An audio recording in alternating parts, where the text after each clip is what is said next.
Welcome back, everybody. House Party 5v5 Saturday League game number 2 in week 4. Would it be Thunder Ducks on the blue side versus Top Lane Buffet. I am your host, Anson. Welcome, everybody. Thank you for joining us. We're about to get this match started, and we're seeing bands come out from both teams joining me. My good friends, White and Nerdy 42. What's up, everybody? And Just a Base. Hello, everyone. So Nautilus and Lari already being taken away. Swain and Ziggs, no surprise there on the Swain. I think the Ziggs comes down to a good bit of scouting on USAF. He's been playing that champion quite a bit, so not a surprise there to see that target. Of course, the Swain always going to be taken away from Penguins. Yeah, I don't think I'll ever get a chance to play it again in House Party.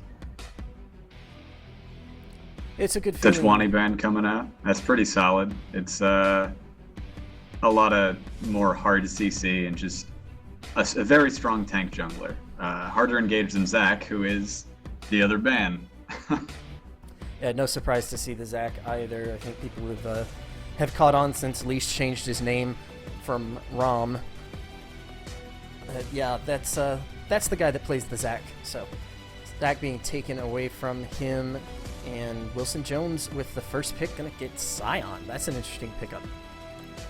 Scion has been doing very well recently, especially in House Party. You know, last game we saw Trismegetsu upset Breaking Bard with the Scion jungle, actually, so we could even see one of those. I was really impressed with Odin's Son play on Scion last game. I think he was instrumental in helping his team succeed in victory, and he's one of the lower ranked players on that team, and just to see him go up and crush against the #1 team in the league, it's really telling as far as ranking goes. A lot of people like to focus on solo queue rating as the be-all, end-all, but I think Odin's Son really just showed that it's not. Any player, any team, any game can show up and really be a rock star. Yeah, I think people have to understand that in this constructed play, Jinx coming out, by the way, for Top Lane Buffet. I like that Jinx pick, very nice, but I digress. One of the most important things about team play is really the team play. So what Trismegetsu was able to do was play really well, coordinate their engages, and it really worked. We're already seeing a ton of damage coming out in the form of Jinx, who's probably the best late-game carry right now, with the possible exception of Cog, depending on composition, and Hecarim, who is probably the highest damage tank top laner that's meta right now. Hecarim is just so boss at the moment. Every time I see the horse show up in a game, I get scared. And they're setting themselves up for the possibility of picking a support mid laner and definitely a tank jungler, I would expect, with that much damage already. I wouldn't be surprised to see even a Lulu, because against the Sivir, you want to prevent the Jinx from getting run down, and considering how skill shot reliant Scion is, being able to speed up your Jinx even before she gets the resets off of kills is just a huge, huge benefit to her survivability. I think Thunder Ducks just made a critical mistake. One of the things worth noting in this game is that Camouflare is playing for, I believe this is the first time this season that he's actually been fielded into the main roster. And if Alpha's hover is correct, they're going to give him the champion that gets banned from him in 100%, at least here lately, of the solo league games. Nope, not gonna go for it. Actually, Could. Okay, so it's up in the air as to where Camouflare is going to go, but he does play Janna. He carried himself to Diamond 5 last season with his Janna and Leona plays.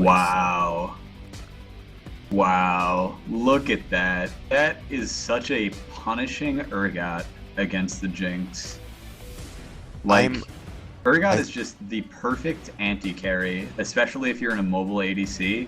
He's such a huge zoning tool while also doing a ton of damage late game. it's incredibly risky to ever step up anywhere into auto range before Urgot is position reversed, because then you could potentially just get swapped into a team, boom, Nami bubble, decimating smash, and you're gone. Yeah, no, I don't mean to burst your bubble hugely, but with a Sivir as well, it's actually kind of a toss-up as to whether it's going to be the Sivir AD carry, Urgot mid. I don't even know this comp, you know. I think it's Vlad top, Urgot mid. It could be the other way around, honestly. Both of them work pretty much as well in either lane. And the Xerath is a good pick against Urgot because you can outrange him with the Q. Can do that, so I think that'll be interesting to see. It does I look definitely like it. It does look like USAF, formerly known as Wobad, is going to be taking that mid lane, and he is also known for his Xerath play. So we'll see if he's kept up on that champion, practiced well, and is able to come out with the same map presence that he brought in Season 1 when he played on Victorious Gaming, Victorious Secret. He had a lot of success with Xerath, and it ended up getting banned out from him most games. We'll see if he's going to continue that and possibly get himself back into Xerath ban territory here. I'm really liking the way top lane Buffet has built their composition. I'm liking both sides. There's so many different interactions here. I think this is going to come down to a straight-up skill matchup. It's top lane Buffet absolutely has late game. The front line of Maokai Hecarim is just so much stronger than a single Scion. Like, it is going to get harder and harder as the game goes on for the mostly all physical damage team of Thunderducks to break through a Maokai. Like, if Maokai makes it to mid game with either Rod of Ages or Righteous Glory and a Frozen Heart, they're going to really, really struggle until they're able to pick up their third and fourth items and get some penetration. Yeah, I am a little concerned by Hecarim jungle. I don't think it's nearly as strong as Hecarim top. They might have been better off picking something like a jungle Gragas or Rek'Sai for the jungle and leaving Hecarim in the top lane. But that being said, you're absolutely right. They scale into late game. Those tanks are just going to be huge. Jaren's one of those players that likes to bring unconventional stuff. I don't want to say too unconventional, but he has from time to time taken a less than meta choice and gone with it, and surprisingly done quite well a few times. A few times he's fallen on his face also. So it's kind of a crapshoot when it comes to that. I definitely agree with the Hecarim being a lot stronger in the top lane, but I think Jaren's got some sort of plan in mind with this, and we'll just have to see how he plays it out. He did end up taking the Ghost as well as the Smite, so he may be looking to get some positioning with these ganks, chase people down. It's going to be interesting to see how that plays out. Of course, Leash on the Scion in the jungle matchup. Yeah, I got to give it to the Scion. I think Jaren is going to be relatively safe, but I don't think there are a lot of counter jungle opportunities for Jaren against Leash necessarily. Well, we are heading into our loading screen, folks. Caster's going to take a short break. We'll be right back with Thunderducks versus top lane Buffet. Stick around.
Alright, hello everybody. Welcome back to House Party 5v5. This is our second game of the night. Thunder Ducks on the blue side versus the top lane Buffet on the red side. I am White and Nerdy42. I'm going to be your commentator today. And with me as well is Just a Base. Hello, everyone. Welcome to Summoner's Rift. I really like these team comps. They're very interesting. I'm a little sad because I have a huge bias towards Smite TP top laners, and neither of these top laners work very well with the Smite, so we're just going to be seeing the standard Flash TP. I'm going to agree with you on that one. I am a large proponent of playing Shen, Shyvana, 30 seconds until minions spawn. Mundo even, trying out some unconventional Smite top laners. Flash teleport for both these guys. Yeah. Kind of sad. I'm very interested by the Xerath pick coming out of top lane Buffet because I think it has a potential to do really well versus the Urgot early, simply because Urgot's got the, somewhat oppressive laning phase if you're playing like an ADC or a top laner, where if he hits you with one cask, he's just going to hit you with the Seekers over and over, and it does a ton of damage, and there's nothing you can do, and it sucks. But Xerath is fairly similar in that he can just sit as far back as he'd like and instant clear waves once he gets a few ranks in his queue and an item or two. Yeah. Also, in the bot lane, it's almost... I don't really know about the spot lane because it almost to me seems like Jinx has a damage advantage at just about every stage of the game. And the only place where Congo on his Sivir really has a major item advantage, or a real major damage advantage, is in the burst. If he can get those crits, get that extra attack speed, burst down Alphod, then that's the only place I see him really having a big damage advantage. Yeah, that's the trade-off of playing a utility-oriented ADC as opposed to the full damage hyper carry of Jinx. Ooh, that was a really good trade. That was really strong. That's some lane dominance. Very nice boomerang blade, and I'm actually kind of intrigued because generally we see people who play Sivir like to start Ricochet to push out the wave fast at a very early level too. Congo opting for the early boomerang blade to try to get that poke just like that. Yeah, I mean, it's just a difference in play style. You can either try and shove the wave. Both spells do it relatively well, or you can try and look for the hardcore skill shot poke to try and force them out of lane and gain a bit of an advantage that way. Now, the place where Sivir is really going to shine is in team fights, just because of how incredibly potent her team scales with move speed. Vladimir took TP instead of, like, mid-Vlad will usually take Flash Ghost, simply because the speed boost is so critical for him to stay on top of his targets and put out that sustained damage and then be able to, like, still be with them when he comes out of his pool. And it means that in team fights, Congo himself probably won't be the one doing all of the damage in order to kill Jinx, but it means that Meeble and Wilson Jones and even Leash are going to be able to do their jobs and pressure her incredibly heavily, forcing her out of the fight, if not killing her outright. Yeah, and they're not just focused on the kill the AD carry. They have a really amazing teamfight comp as well. Between the Tidal Wave, the Hemo Plague, plus Urgot being able to put someone wherever he wants with a Hyperkinetic Position Reverser, Unstoppable Onslaught even coming out from Leash, and the On the Hunt. Just great, like you said, movement scaling composition. Yeah, we can see some standard trading. Okay, that's what I thought. Hecarim bought the Ranger's Trailblazer, the farm-oriented jungle item. It's almost sad just because of how sweet it is playing with the challenging smite, but yes, considering Hecarim is very item reliant and gold dependent. It's one of the reasons he's more commonly played top lane than jungle, is because he's able to get all the farm he needs. So because of that fact, he chose the purple jungle item so that he could just continually farm and wait until he had a good item. Here comes Leash. He's going to land the knockup. Wilson Jones also hits the corrosive charge. USAF might drop here. He tries to get it. First blood. Wow, first blood actually goes to Jaren. He might be able to get another kill as well. Wilson Jones does trade it back with a kill. That passive is really dangerous. Huge, though, and that's going to give Wilson Jones a double kill. Wow. That wasn't the best thing to happen for top lane Buffet, but it wasn't completely awful. 2 kills onto Urgot is really, really scary as his lane opponent, the immobile Xerath, which just it's going to be really hard for him to dodge the casks, and now the shots are going to be hurting even more than before. But Hecarim getting first blood is a consolation prize, because 400 gold is a fair amount. It's going to put him closer to the Cinder Hulk, which will let him farm faster and work his way towards the Triforce. Or if he's going for a really kite-oriented build, I guess he could go for a Frozen Gauntlet or something. Yeah, something kind of interesting, though, is I really think that fight can be attributed, the fact that Thunderducks won anyways, can be attributed to Jaren just completely underestimating the passive damage of Leash. Because people always forget about the fact that each of Sion's auto attacks while dead, first of all, gain increased attacks, and second of all, do 10% health as physical damage. 10% it's max. huge. Yeah, and that just allowed Wilson Jones to take advantage of that huge damage spike and demolish Jaren, whereas if Jaren just backed off, the 1-for-1 would have been completely worth it for top lane Buffet. Yeah, not to mention, you saw how low Wilson Jones got. If he had even just stutter stepped a little bit instead of standing still and just smashing Q, it's possible. I won't say guaranteed, but it's possible that he gets a kill for free instead of dying. Yeah, ooh, wow, I mean, that's some heavy trading from Maokai.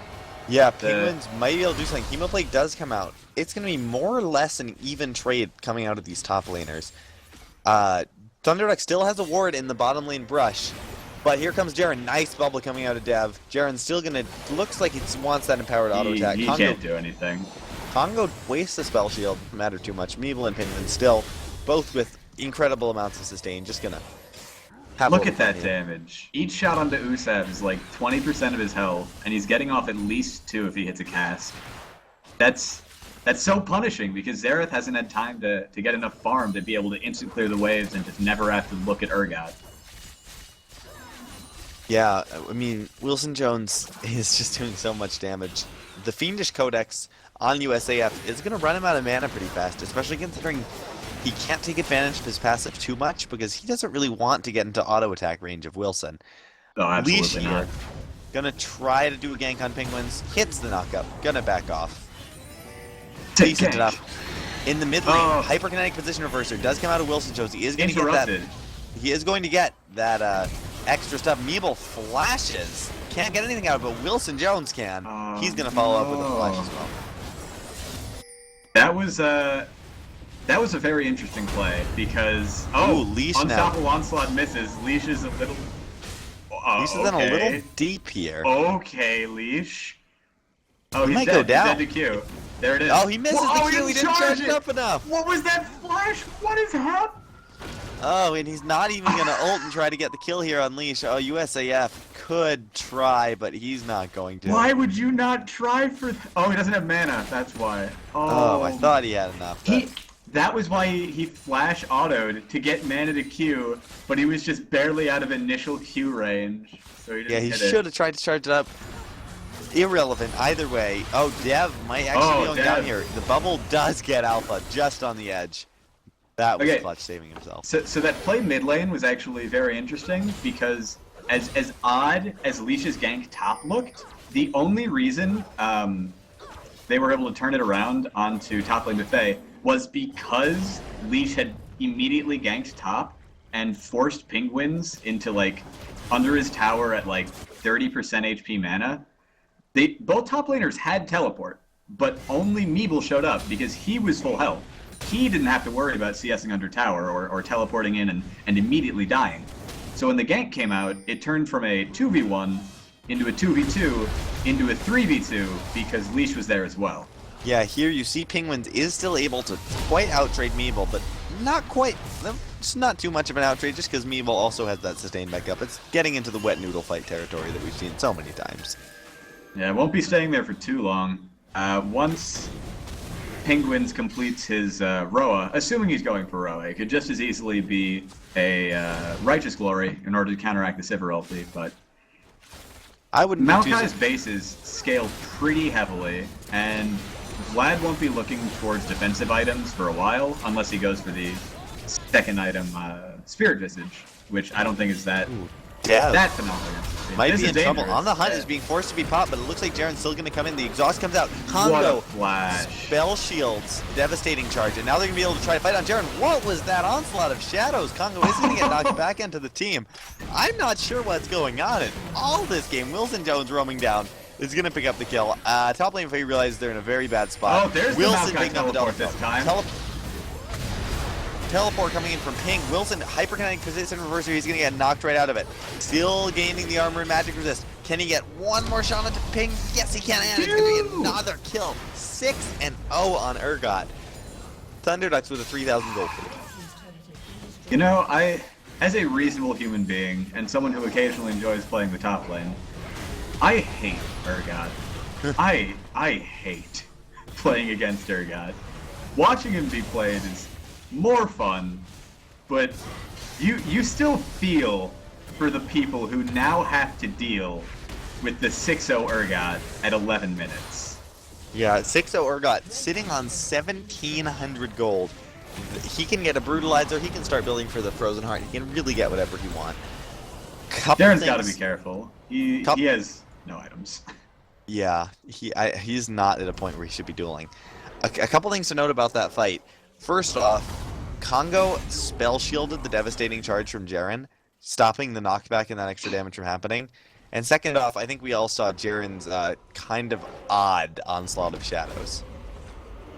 He was trying to confuse them, like when you run away from a snake or whatever, you're supposed to run diagonally to confuse it. That's what he was doing. It worked? Question mark. Leash had this red warded. He's just gonna walk up and Oh, he has no probably idea. smite it. Yep. Oh no, Jaren. Poor Jaren. He's All he wants is he's not to having a catch good up. game. He had a couple of failed ganks, and now he's just getting bullied in his jungle. And wow, look at that Nami damage. Yeah. That's nuts. Dev, it must be because of the skin. She is holding the golden spatula. What do you expect? That's a very good point. Her tides, or I can't think of the name right now, but her wave, her heal, is doing 200 damage right now per hit. So Yeah. she's just about as dangerous as Sivir, honestly. At this point in the game, pretty much. Jaren trying for another gank here. Meeble does have He Fool still has available, but he's not Fool. even going to use it. There's nothing you can do. Like, Meeble was just too close to tower. They had a ward near mid. And that I this is think going to saw be him come out. And this is going to be Dragon for the Thunderducks.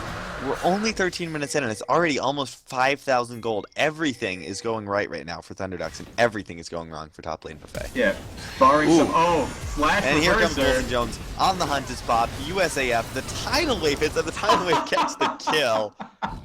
The wag dev right there. That is some bloodthirsty support play right there. Holy God. How much damage does that wave do? Let me check. That wave does 174 damage. Nice. And now I don't mean to sound like to be like rude to USAF here, but honestly not convinced that he was worth all three ultimates coming out of the Thunderducks. Oh, no. But was, it they doesn't. were sending- Holy What? moly! Whoa. There goes Leash. He's in the base. He's got flash. He'll be fine. See, He's gonna fly. they're just Oh, walking. Jared misses the Jared, onslaught no. again. Another tower going down for Thunderducks. Wilson Jones is here in the middle of the fight. It looks like Leash still may drop. He's actually just going to run away. He'll be okay. Yeah. Because the Thunderducks are just putting down massive, massive amounts of damage.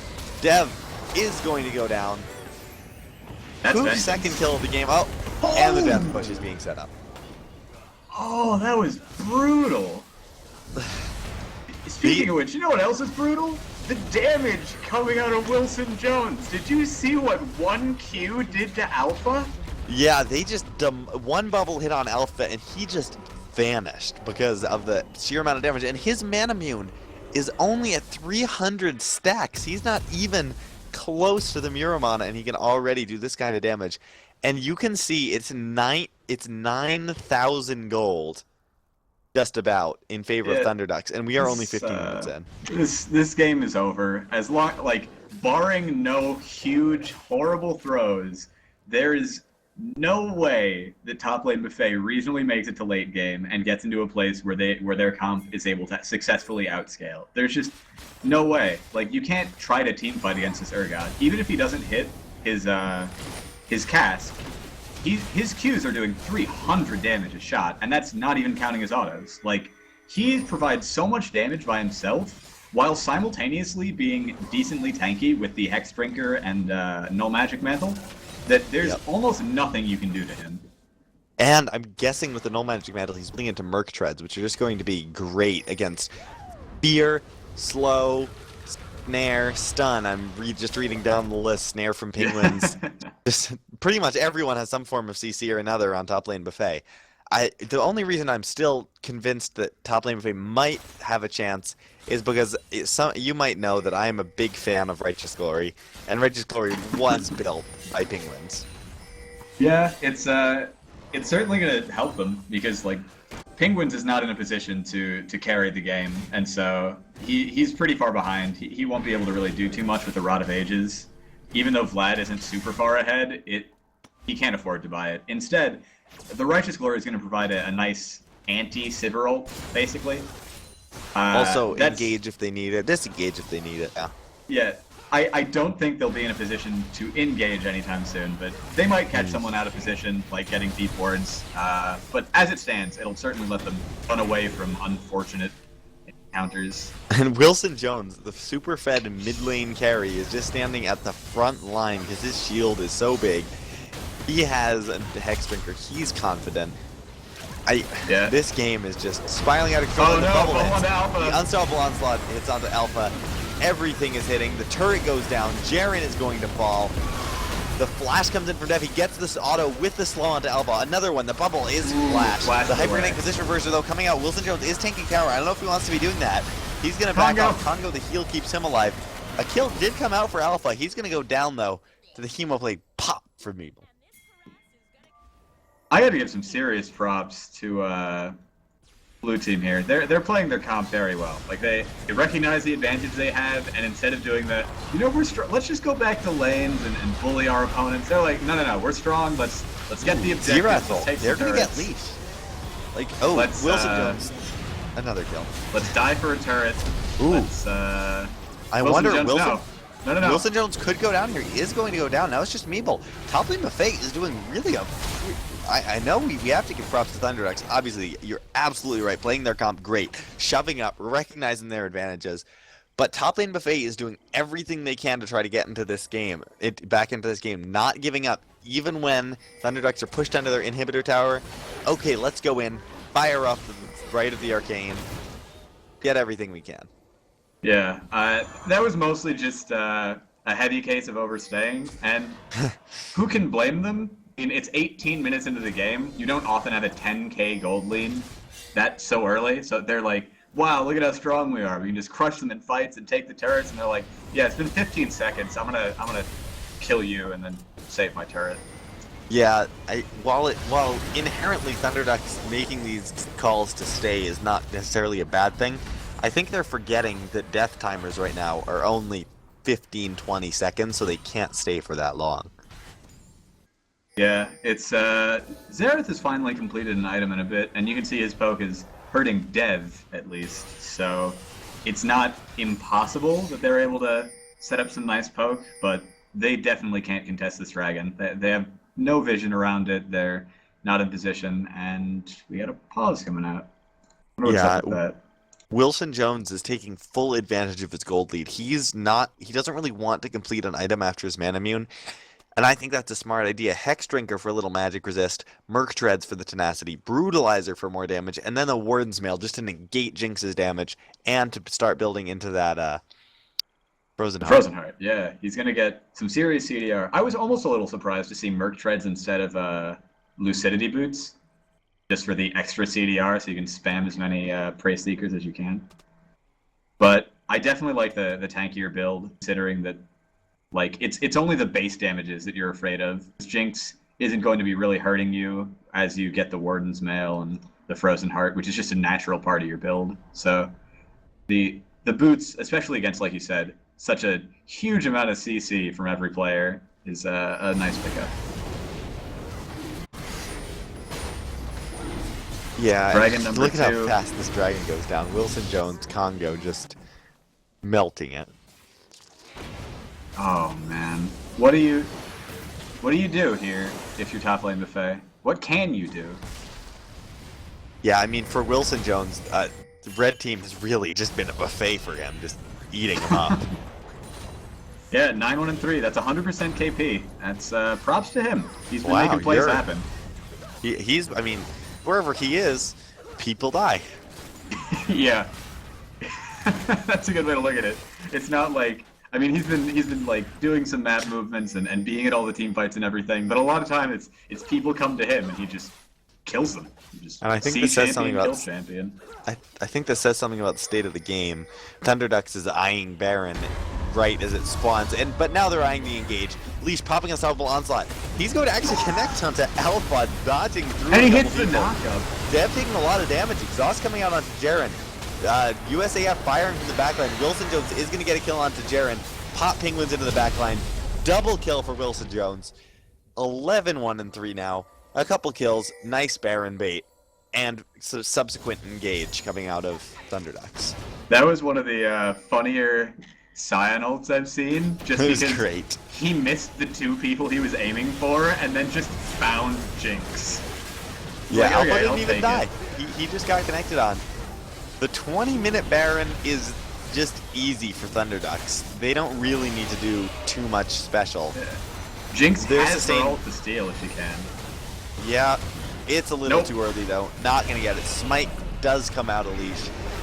It's a blue. Good It's try. a Baron for Thunderducks. But yeah, 21-minute Baron is going to be really, really hard to deal with when you're already 12 down and you're sort of trying to play the comp with Xerath, because Xerath getting engaged on this easily at 20 minutes into the game is an awful, awful sign. And now Frozen Heart finished for Wilson Jones. His Manamune is only. Oh yes, yes, we did Is it, we l- did it, boys. Banner a is- command onto Nami. Ooh, that's actually just a amazing buy. Like you said, it's the Xerath team comp from Top Lane Buffet. Banner of Command makes the minion immune to magic damage. Yeah, and the best part is, literally the only champion for Top Lane Buffet who has a prayer of clearing it is Alpha. But because of the extra range from Baron buff, if he steps up, even with Rocket Form, in order to try and auto the minion down, he will get immediately position reversed and blown up. Yeah, this is actually just a beautiful combo. Being able to Banner of Command a Baroned up siege minion effectively means that it can take a tower by itself. Just because USA, like, there is no clear from Top Lane Buffet. Oh man. Oh my god. I just can't wait for the cannon wave to get here. Come on, hurry up. I want Here it to comes. see a giant cannon minion. There it is. There it is. Look, the damage coming out onto Penguins. Flame Chompers are going to catch Congo, but Penguins is just getting melted by Wilson Jones. One more Acid Hunter. He's on a killing spree again. The Siege Minion's sitting in the back line, doing work on the tower, doing work on the inhib. 22-minute inhibitor. Wilson Jones, flash the flash reverse. position reverser. He is taking tower aggro, forces the flash out of USAF, but now Leash jumping in with the Unstoppable Onslaught. Jaren is down. Kama Flare will not follow. USAF, however, will follow. 17-6. Almost 15,000 gold. Nexus towers are falling. This could very well be the game for Thunderducks. The That's a surrender comes surrender. out. Just absolute dominance from Thunderducks. That was one of the cleanest games I've seen, except for the like fight that went awry at the bottom inhib turret. That was just really, really clean. And I'd like to point out one more thing. for all of our fans of Baron Buff Banner Command Cannon minions. In that game, the Baron Buff Banner Command minion actually had more AD than Jinx at the very end. And as you mentioned this kind of halfway through the game, and I just like to point out that it did stay true. Wilson Jones, 100% kill participation at the end of the game. We don't see that very often on a winning team. What a monster. What an absolute monster. All right, so that was I would be really afraid to give him that champion ever again. Yeah, so that was just a great game all around. With that, I guess we're gonna give it right back to Ansem. Fantastic game. Here he is. The strength coming from Wilson on that game was just something to behold. He carried his team. Team wasn't doing bad themselves, but he really put them on his back, and just all around solid.